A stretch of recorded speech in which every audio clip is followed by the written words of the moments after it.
Extension of the motion. Sir, name and college, please. Hugo Vincent, St John's.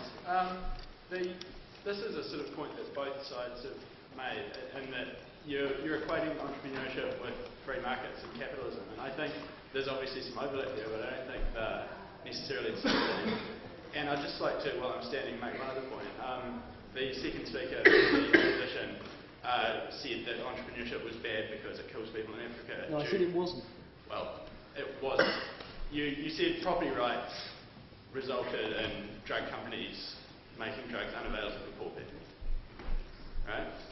I said that they create barriers and that some people can't rise above those. Right, okay. So I don't see that property rights, I mean, that's one way we use that regulators have to encourage entrepreneurship, but I don't see that being synonymous with entrepreneurship itself.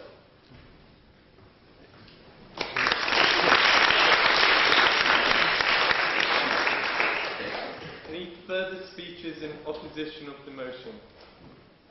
Sir. Philip Murray, Corpus Christi College. The second opposition speaker made the point that charity is the powerhouse of social inclusion. Surely entrepreneurship generates the wealth that can drive that charity. Can.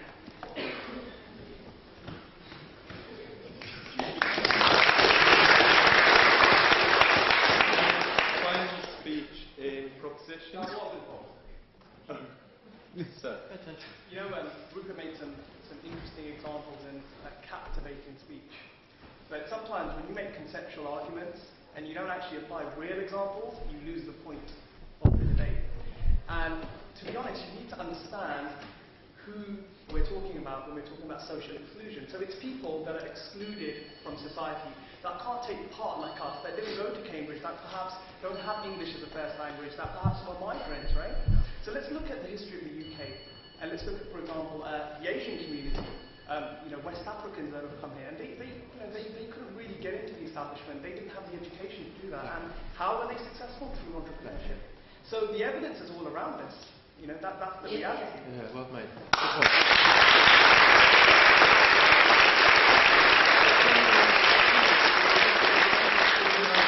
One more in opposition.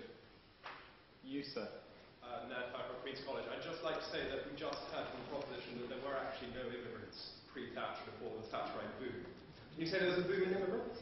I said there's a difference in immigrants. Everyone wanted to move to the UK. So I don't understand these Indians who arrived in the 70s from Uganda or wherever they were oppressed before.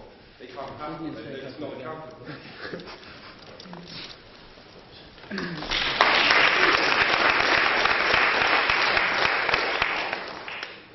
Ladies and gentlemen, rounding off the speech in proposition of the motion, Randall Clouston, who was the finalist in the World Debating Championships 2006-7. Please give him a warm welcome.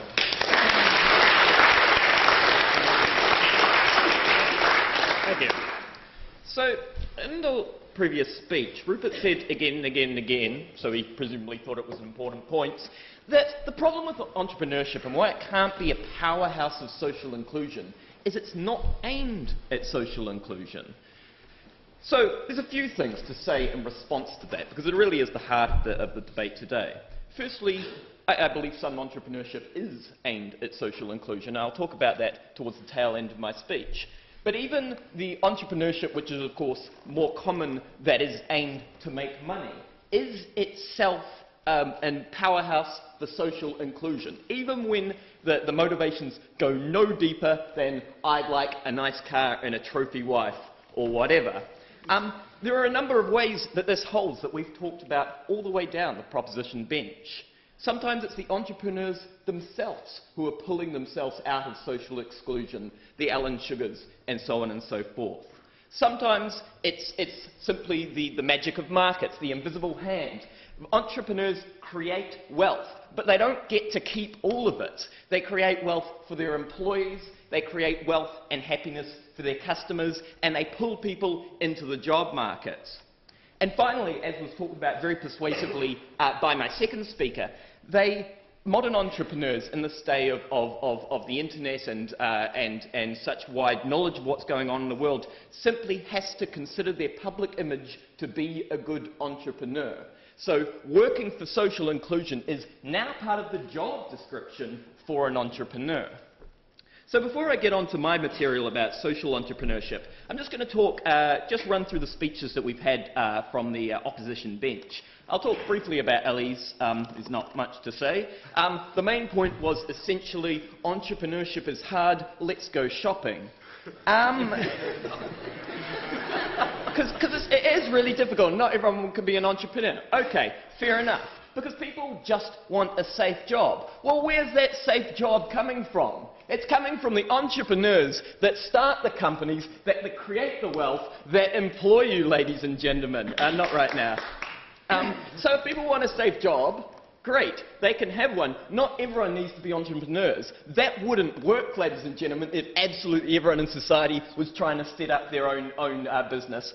All we're arguing is nothing quite that extreme. All we're arguing is for a society where entrepreneurship is fostered and encouraged by the government, by the community, by the culture, ladies and gentlemen. That's what we're arguing for. So those people who do have good ideas for creating wealth can go out there and do it and aren't stifled by regulation or taxation or anything like that. Regulation, for instance, surrounding Californian power markets. We're in agreement that entrepreneurialism is good. We're differing on, if you left it to its own devices, what would happen to it? Right. Okay.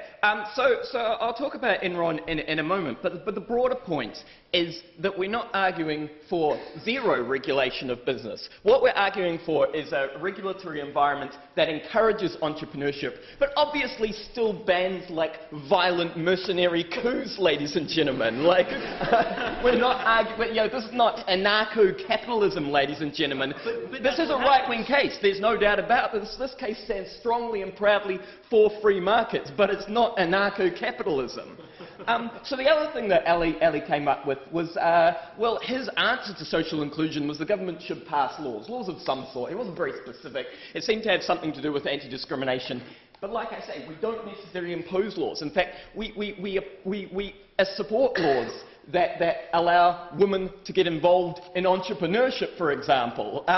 But just passing laws doesn't create equality in itself. You can't legislate for what people believe, what they think, whether you're bigoted. But if you can get people, declines, in the position where they can be entrepreneurs, where they can pull themselves and pull others out of social exclusion, then this is the kind of society I want. Not a society that's essentially held down by oppressive taxation and a lack of ability for people who come from humble circumstances to make their way forward. So let's move on to your speech, Rupert.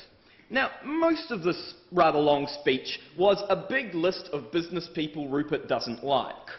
To be fair, many of these business people I join with him in not liking. Now, in response to this, I thought there was a couple of ways to respond. One way could be, I could list all the business people I do like, and then we'd see whose list was longer.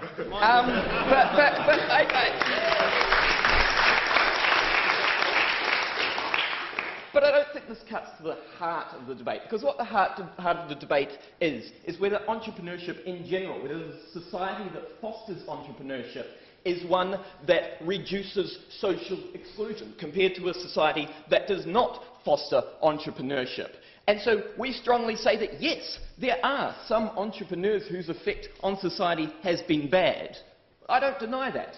But overall, we think entrepreneurship has been good for social exclusion. That's all we're saying. For social inclusion, sorry. So when we talk about something like Enron, right, like entrepreneurs